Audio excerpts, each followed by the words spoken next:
ஒரு மெயில் பூனையால 2 ஃபேமிலிக்கும் சண்டைங்க. இது பெங்களூர்ல நடந்த ஒரு இன்சிடென்ட்டு.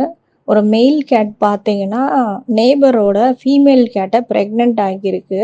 அது குட்டி போட்ட உடனே என்ன பண்ணியிருக்காங்க, அந்த ஃபீமேல் கேட் ஓனர் அந்த குட்டிய தூக்கி அடிச்சுட்டு, இவங்க கிட்ட நல்லா சண்டை போட்டுருக்காங்க. உங்க மெயில் கேட் வந்து எங்க ஃபீமேல் கேட்ட வந்து பிரெக்னன்ட் ஆகிருச்சுன்னு.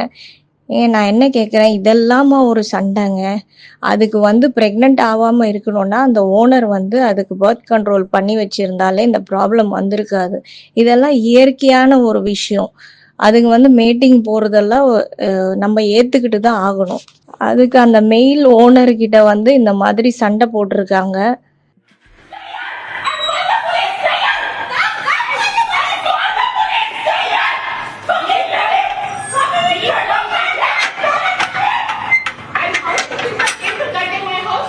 பெரிய தகராறாயிருக்கு. அதுல பாத்தீங்கன்னா போலீஸ் அளவுக்கு வந்திருக்காங்க. ஆனா கேஸ் ஆகல.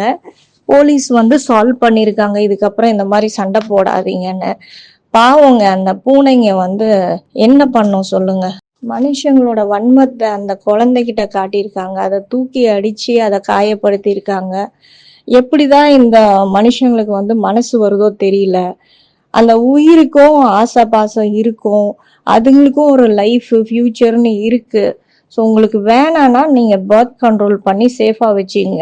அதை வந்து நீங்க ப்ரொடெக்ட் பண்றேன்ற பேர்ல அடுத்தவங்க கிட்ட வந்து சண்டை போடுறது வந்து வேஸ்ட்டுங்க. நீங்க தான் உங்க பெட்டை பத்திரமா பாத்துக்கணும்.